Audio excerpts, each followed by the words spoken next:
स्वामी समर्थ. स्वामी समर्थ महाराजांच्या सर्व सेवेकरांना जी काही स्वामी समर्थ महाराजांचा पुण्यतिथीचा सप्ताह सुरू झालेला आहे 9 ते 15 एप्रिल या दरम्यान. तर या सप्ताहाच्या सर्वांना हार्दिक शुभेच्छा. कारण हा सप्ताह काळ म्हणजे स्वामी भक्तांसाठी, स्वामी सेवेकरांसाठी साधासुद्धा नसून हा सप्ताहामध्ये आपल्याला एवढ्या गोष्टी, एवढं पुण्य कमवायची एक संधी असते. म्हणजे सप्ताह काळामध्ये सारख्या केंद्रामध्ये सेवा सुरू राहतात. खूप सेवा सुरू राहतात. तिथे जर आपण हजेरी लावली तर आपल्या लक्षात येईल, एकीकडे प्रहर सेवा सुरू राहते, दुसरीकडे गुरुचरित्र पारायण सकाळी सुरू राहतात, त्यानंतर याग सुरू राहतात, त्यानंतर अभिषेक सुरू राहतात.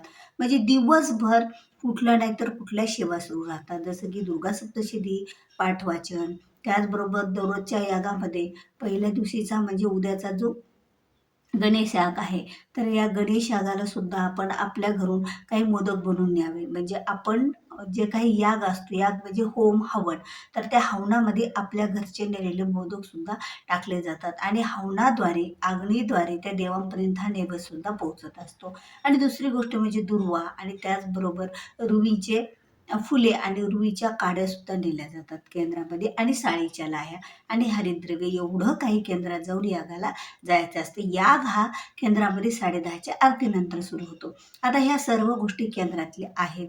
आपण दररोज केंद्रात जातो, एरवी जातो आणि आता सप्ताह काळामध्ये तर जास्त संख्या केंद्रामध्ये आलेली असते. आणि स्वामी पुण्यतिथी म्हणजे साधा असा दिवस नाही की स्वामी समर्थ महाराजांनी सांगितलेलं आहे की गया नाही मैं जिंदा हूँ.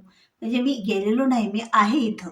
या भावनेनं तर आपण स्वामी महाराजांची सेवा भक्ती करत असतो. आणि स्वामी स्वामी समर्थ महाराज दुसरे तिसरे कोणी नसून दत्त महाराजांचा साक्षात अवतार आहेत. बऱ्याच सेवेकरांना त्याची अनुभूती सुद्धा आलेली आहे. गुरुचरित्र पारायण असो किंवा सेवा असो, बऱ्याच सेवेकरांच्या केंद्रात केल्याच्या नंतर, आरतीला हजेरी लावल्याच्या नंतर बऱ्याच सेवेकऱ्यांचे प्रश्न सुटलेले आहेत. कधी कधी स्वामी महाराज घेतही असतात आपली परीक्षा. कारण आपलं प्रारब्ध एवढं जड असतं की जास्त सेवा कराव्या लागतात आणि त्यानंतर त्यांचं निरासन होत असते. त्यामुळे आपल्याला सेवा कधीही सोडायच्या नसतात.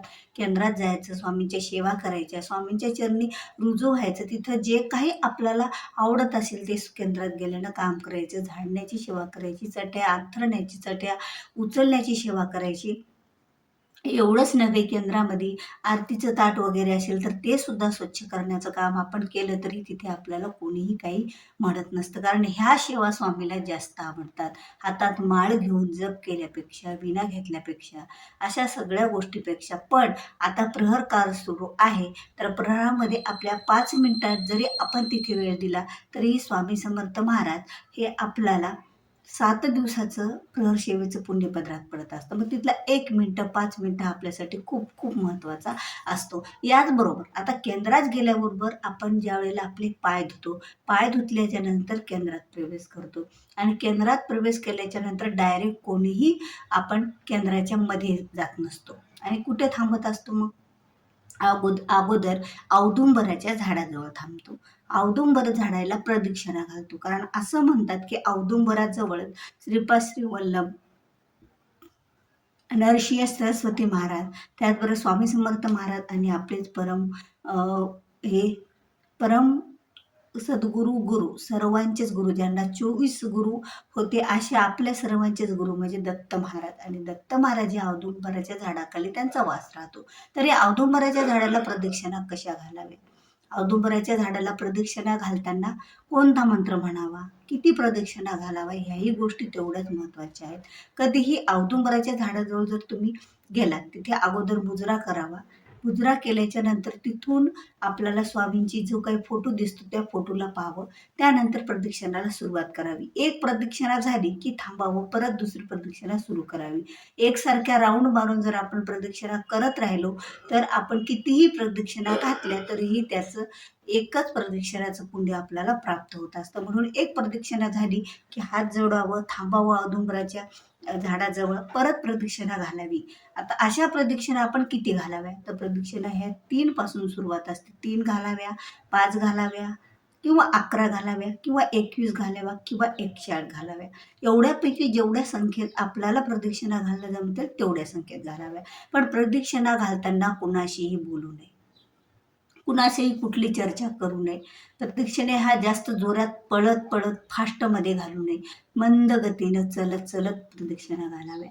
कारण महाराज साक्षात त्या झाडाखाली बसलेले असतात आणि दत्त महाराजांचा वास असतो, महाराजांचा वास राहतो. त्यांना आपण प्रदक्षिणा घाललो अशी मनात भावना पाहिजे आणि नंतर त्या औदुंबराच्या झाडाला प्रदक्षिणा घालाव्या. मंद मंद गतीने प्रदक्षिणा घाला. एक प्रदक्षिणा पूर्ण झाली की नमस्कार करावा. परत दुसरी प्रदक्षिणाला आपण सुरुवात करावी.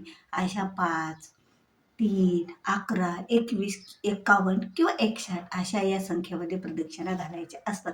त्यानंतर महाराजांच्या प्रदक्षिणा घालताना मंत्र कोणता म्हणावा, मुख्यानं कधीही घालू नये. हा एक शब्द बोलतच आपल्याला प्रदक्षिणा घालायची आहे. दिगंबरा दिगंबरा श्रीपाद वल्लभ दिगंबरा हा मंत्र म्हणत प्रदक्षिणा घालाव्या. त्यामुळे प्रदक्षिणाचं फळ मिळत असतं आणि आपल्या इच्छा मनोकामना महाराज पूर्ण करत असतात. आता ज्यांना हे शक्य नसेल त्यांनी श्री स्वामी समर्थ, श्री स्वामी समर्थ मनातल्या मनात म्हणत प्रदक्षिणा घालावं.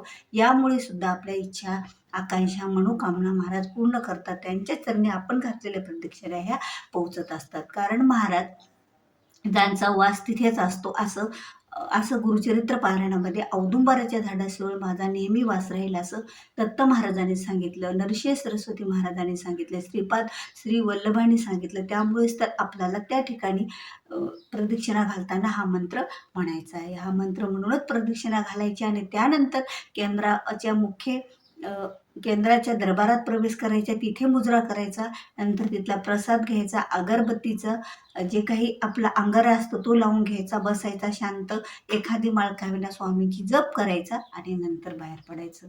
असं केंद्रात गेल्याच्या नंतर जर आपण औदुंबरच्या झाडाला अशा प्रदक्षिणा करून पूर्ण प्रक्रिया या पद्धतीत केली तर आपल्याला केंद्रात जाण्याचं पुण्यही प्राप्त होत असतं. तर व्हिडिओ आवडला तर लाईक करा, शेअर करा. माझी लाईफस्टाईल माझ्या चॅनलवर नवीन आहात, अद्याप चॅनलला सबस्क्राईब केलं नसेल तर चॅनलला सबस्क्राईब करायला विसरू नका. तर भेटूया पुन्हा अशाच एक नवीन आणि माहितीपूर्ण व्हिडिओ घेऊन. तोपर्यंत श्री स्वामी समर्थ.